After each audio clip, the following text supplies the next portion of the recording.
Everyone, welcome to my YouTube channel. तो आज का topic the most demanding topic है कि हम फॉरएवर लिविंग प्रोडक्ट में एज अ बिगिनर किस तरह से अपने प्रोडक्ट्स को रिटेल कर सकते हैं, हम कहाँ से प्रोडक्ट्स की जो रिटेलिंग है वो स्टार्ट कर सकते हैं। तो अगर आप इस वीडियो को लास्ट तक देखेंगे तो आपको मैं ऐसे 6 पॉइंट्स एक्सप्लेन करूंगी जिससे आप अपने प्रोडक्ट्स को बहुत ईजिली रिटेल कर पाएंगे। और अगर आप इंस्टाग्राम से मेरे इस वीडियो को देखने के लिए आए हैं तो वो 6 के 6 पॉइंट्स तो आप ऑलरेडी जानते हैं और उनकी और क्लैरिफिकेशन के लिए ये वीडियो आपका डेफिनेटली हेल्प करेगा। तो हमारा फर्स्ट पॉइंट है आइडेंटिफाई कस्टमर नीड। सबसे पहले हमने अगर अपने प्रोडक्ट को रिटेल करना है तो हमें कस्टमर की नीड और डिमांड को आइडेंटिफाई करना पड़ेगा।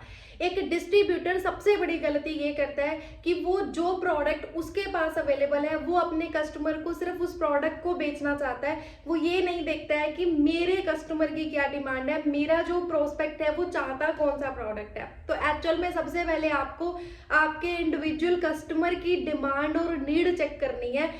एक्चुअल में क्या है होता है कि एक डिस्ट्रीब्यूटर के पास मान लो होहोबा शैम्पू अवेलेबल है तो वो उस शैम्पू को चेपने की कोशिश करता है, लेकिन हो सकता है कि आपके सामने वाले पर्सन को स्किन केयर से रिलेटेड प्रोडक्ट चाहिए। तो आप अपने पर्सन की नीड के हिसाब से उसको प्रोडक्ट्स ऑफर करिए, ना कि आपके स्टॉक की अवेलेबिलिटी के हिसाब से।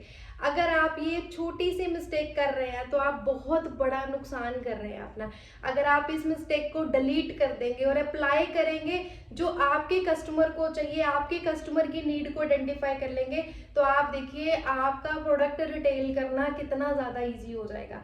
क्योंकि अगर किसी को सनस्क्रीन की रिक्वायरमेंट है तो वो एलोवेरा को सुनने में बिल्कुल भी इंटरेस्टेड नहीं है, और अगर किसी को एलोवेरा जेल की रिक्वायरमेंट है तो वो आपकी सनस्क्रीन में कभी इंटरेस्ट नहीं दिखाएगा।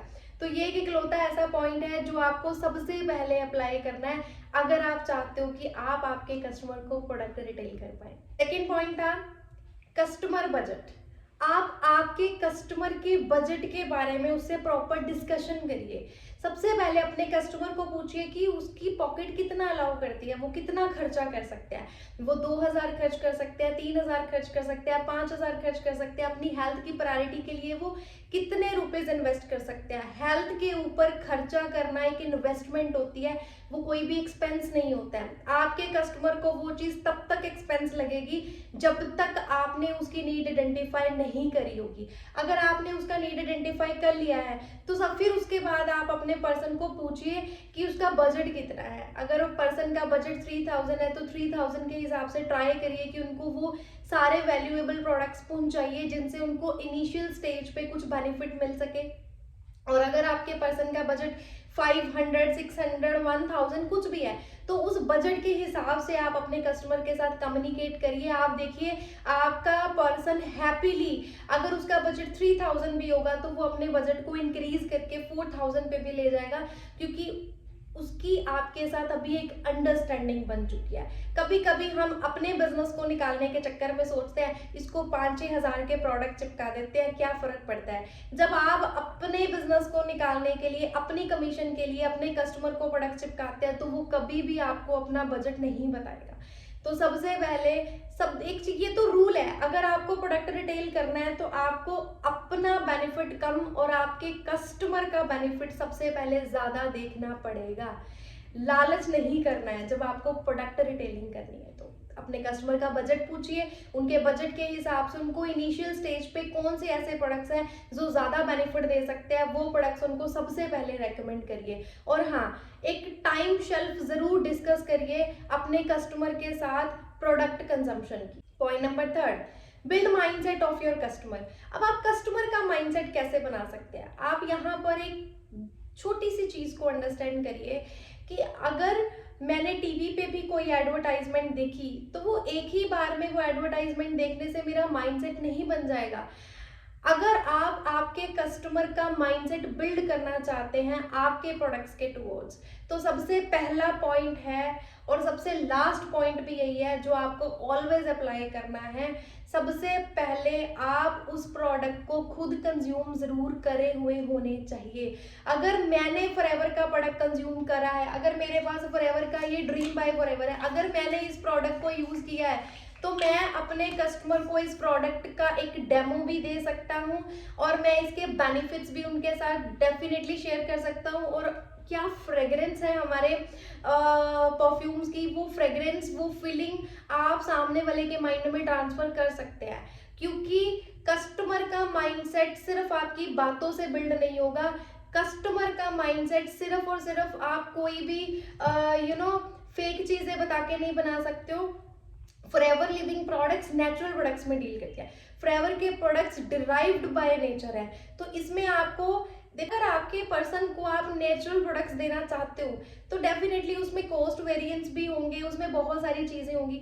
तो अगर आप अपने पर्सन का एक माइंडसेट बिल्ड करेंगे, अपने प्रोडक्ट का डेमो देंगे, आपने उस प्रोडक्ट को खुद यूज किया होगा, मतलब आप खुद प्रोडक्ट कॉन्फिडेंट है आपके अंदर, तो आप देखिए आपके कस्टमर का एक माइंडसेट जरूर बिल्ड होगा, वो जरूर आपकी बात को सुनेगा, वो जरूर प्रायोरिटी देगा आपके कोई ना कोई प्रोडक्ट को ट्राई करने के लिए। माइंडसेट में एक चीज और आ जाती है, क्योंकि forever living products aloe vera based product बनाती है, तो बहुत सारे लोग ऐसे बोलते हैं कि फॉरएवर का ही एलोवेरा मैं क्यों प्रेफर करूं, मार्केट में तो मेरे को 40-50 रुपए का भी एलोवेरा मिल जाता है। तो वो चीजें आपके प्रोडक्ट्स के एक्चुअल में क्या बेनिफिट्स हैं, फॉरएवर लिविंग का एलोवेरा जेल बाकी मार्केट में मिलने वाले एलोवेरा जेल से क्यों डिफरेंट है, हमारा प्रोडक्ट स्टेबलाइज्ड है, ये सारी चीजें अगर आप आपके कस्टमर के साथ एक नॉलेज वाली चीजें डिस्कस करेंगे तो वो जरूर प्रायोरिटी देंगे, कि वो एक बार जरूर बोलेंगे कि वो आपके प्रोडक्ट को ट्राई करना चाहते हैं। तो अपने प्रोडक्ट्स के बेनिफिट शेयर करिए, अपने प्रोडक्ट्स के डेमो शेयर करिए, और सबसे बड़ी एक ही चीज ऑनेस्टी रखिए, ईमानदारी रखिए। जो मैंने पॉइंट नंबर 1 में बताया, पॉइंट नंबर 2 में बताया, वही पॉइंट नंबर 3 में है। कभी भी आप अपने बेनिफिट के लिए अपने प्रोडक्ट को अपने कस्टमर पे चिपकाने की कोशिश मत करिए। सामने वाले पर्सन को क्या चाहिए, सामने वाले पर्सन का कितना बजट है, उस हिसाब से उसको क्लैरिटी दीजिए, उस हिसाब से उसका माइंडसेट बिल्ड करिए। और अगर आपका पर्सन आपको बोलता है कि जो प्रोडक्ट्स आप उनको बता रहे हो उस हिसाब से उनको लग रहा है कि ये बजट ज़्यादा है, उनका पॉकेट इतना अलाउ नहीं कर रहा है, क्योंकि मैक्सिमम लोग फॉरएवर के प्रोडक्ट्स को लेकर के क्या इशू क्रिएट करते हैं कि आपके प्रोडक्ट्स महंगे हैं। देखिए एक्चुअल में ना इस पॉइंट में बहुत सारी चीज़ें हैं, मैं 2 पॉइंट्स डिस्कस करूंगी। फर्स्ट वन इज, सबसे पहले तो आपकी माइंडसेट आपके प्रोडक्ट्स के टुवर्ड्स क्या है। आपको लगता है एक्चुअल में कि फॉरएवर लिविंग के जो प्रोडक्ट्स हैं वो महंगे हैं? क्वालिटी हमेशा महंगी होती है, क्वालिटी कभी भी आपको कॉम्प्रोमाइज वाले प्राइस में नहीं मिलेगी। अगर आप किसी चीज में क्वालिटी चाहते हैं ना तो उस चीज में 4 पैसे तो लगते ही हैं, राइट। ये चीज आप अपने कस्टमर से सबसे पहले उसको बताइए, उसको क्लैरिफिकेशन कीजिए। अगर आपने थर्ड पॉइंट में उसको अपने प्रोडक्ट्स के बेनिफिट्स बताया तो ये पॉइंट भी कहीं ना कहीं उनके साथ डिस्कस करिए। क्योंकि एक ना बड़ी पुरानी कहावत है कि महंगा रोए एक बार और सस्ता रोए बार बार, है ना। अगर कोई प्रोडक्ट ऐसा है जिसमें क्वालिटी कॉम्प्रोमाइज है तो डेफिनेटली वो आपको सस्ता मिल जाएगा। जिस प्रोडक्ट में क्वालिटी कॉम्प्रोमाइज नहीं होगा वो प्रोडक्ट आपको हो सकता है 4 पैसे महंगा मिले, लेकिन वो प्रोडक्ट आपकी हेल्थ को कभी भी नुकसान नहीं करेगा। और देखा जाए ना कहीं एक्चुअल में मैं मानती हूँ कि फॉरएवर के प्रोडक्ट्स महंगे नहीं है क्वालिटी के हिसाब से भी। और एक पॉइंट है कॉस्ट वैल्यूएशन ऑफ प्रोडक्ट्स, और इस पॉइंट के लिए तो मुझे बहुत ज्यादा मैसेजेस आए थे। कॉस्ट वैल्यूएशन ऑफ प्रोडक्ट्स क्या है? अब फॉर एग्जांपल मेरे पास फॉरएवर का ये ड्रीम बाय फॉरएवर है, अगर इसका जो प्राइस है वो 500 रुपीज है एज अ MRP, तो 1000 से ज्यादा इसमें स्प्रेज है। मतलब ये जो आप स्प्रे कर सकते हो लाइक दिस, ये मैंने 3 स्प्रे करी है अभी, ठीक है। तो 1000 से ज्यादा इसमें स्प्रेज है। तो आप ये देखो कि अगर कोई इंसान रेगुलर यूजर भी है हमारे प्रोडक्ट का तो वो 1000 से ज्यादा बार इस प्रोडक्ट को जो है वो यूज कर सकता है, राइट। अब कॉस्ट वैल्यूएशन का मतलब यही है कि अगर आपके पास कोई चीज 1000 रुपीज की है और 1000 रुपीज का एक सिंगल प्रोडक्ट आपका 6 महीने चल रहा है, तो 1000 divided by 6 months is equal to वो कितने रुपए का आपको कॉस्ट कर रहा है। आप उसको पर डे भी उसकी कॉस्टिंग निकाल सकते हैं और आप पर मंथ के हिसाब से भी उसकी कॉस्टिंग निकाल सकते हैं। तो आप आपके पर्सन को अपने प्रोडक्ट्स की कॉस्ट वैल्यूएशन समझाइए।